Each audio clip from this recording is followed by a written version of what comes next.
ತಿದ್ದುಪಡಿ ಮಸೂದೆಗಳ ತೇರ್ಗಡೆಗೆ ಅಮಾನತು ಅಸ್ತ್ರ. ಚರ್ಚೆ ಮಾಡದೆ ಮಸೂದೆ ಅಂಗೀಕಾರದ ಆವಿಷ್ಕಾರ.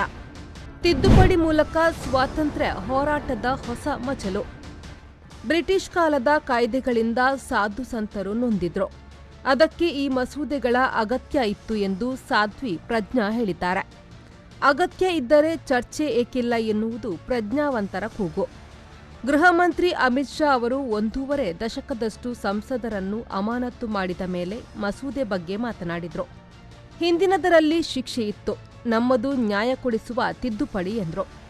ಅದನ್ನು ಪ್ರಶ್ನಿಸಲು ಇಲ್ಲವೇ ಚರ್ಚಿಸಲು ಸಂಸತ್ತಿನಲ್ಲಿ ಪ್ರತಿಪಕ್ಷಗಳ ಸಂಸದರೇ ಇರಲಿಲ್ಲ. ರೋಗದ ಮನಸ್ಸು ಬಯಸಿದ್ದು ಹಾಲು ಅನ್ನ, ವೈದ್ಯರು ಹೇಳಿದ್ದು ಹಾಲು ಅನ್ನ ಎಂಬಂತಾಯಿತು. ಈ ಮೂಲಕ ಆಗ ಮಾಡದ ಸ್ವಾತಂತ್ರ್ಯ ಹೋರಾಟವನ್ನು ಈ ಮೂಲಕ ಕೆಲವರು ಬ್ರಿಟಿಷರನ್ನು ಎದುರಿಸದೇ ಮಾಡಿದ್ರು. ಯಾವುದೇ ಅಧಿವೇಶನ ಯಾಕೆ ನಡೆಯುತ್ತದೆ? ಅದು ಚಳಿಗಾಲದ್ದೋ ಮಳೆಗಾಲದ್ದೋ ಬೇಸಿಗೆಯದೋ ಎನ್ನುವುದು ಮುಖ್ಯವಲ್ಲ.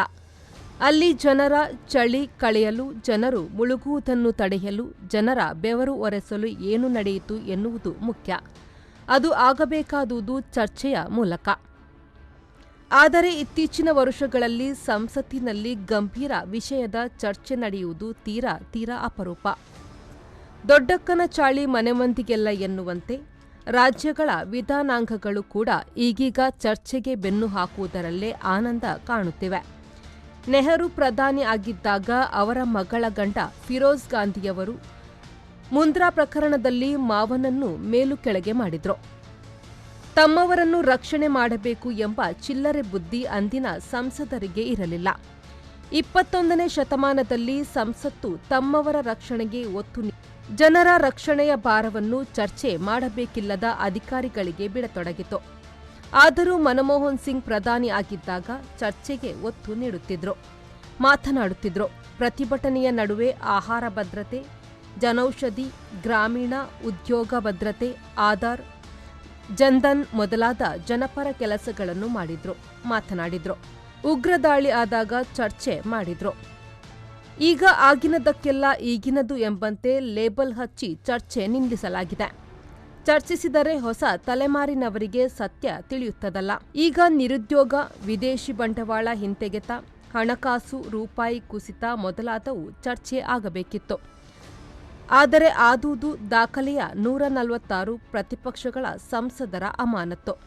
ಯುಪಿಎ ಸರ್ಕಾರದ ಅವಧಿಯಲ್ಲಿ ಪ್ರತಿಪಕ್ಷಗಳು ಚರ್ಚೆಗೆ ನಿಲ್ಲದೆ ಬಹಿಷ್ಕರಿಸಿ ಹೊರನಡೆಯುವುದನ್ನು ಹೆಚ್ಚಿಸಿದ್ವು.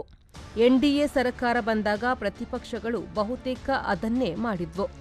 ಆದರೆ ಒಂದು ವ್ಯತ್ಯಾಸ, ಇಲ್ಲಿ ಆಳುವ ಪಕ್ಷ ಚರ್ಚೆ ಮಾಡುತ್ತಿಲ್ಲ ಎಂಬ ಕಾರಣಕ್ಕೆ ಕಲಾಪ ಬಹಿಷ್ಕಾರ ನಡೆಯಿತು. ತಿದ್ದುಪಡಿ ಕಾಯ್ದೆ ಚಾಂಪಿಯನ್ ಈಗಿನ ಒಕ್ಕೂಟ ಸರ್ಕಾರವು ಪ್ರತಿಪಕ್ಷಗಳು ಪ್ರತಿಭಟನೆ ನಡೆಸಿ ಹೊರ ನಡೆಯುತ್ತಲೇ ಇಲ್ಲಿ ಮಸೂದೆಗಳನ್ನೆಲ್ಲ ಪಾಸು ಮಾಡಿಕೊಳ್ಳುವ ಹೊಸ ವಿಧಾನವನ್ನು ಆವಿಷ್ಕಾರ ಮಾಡಿತು. ಈಗಿನ ಚಳಿಗಾಲದ ಅಧಿವೇಶನದಲ್ಲಿ ನಡೆದುದೇ ಬೇರೆ.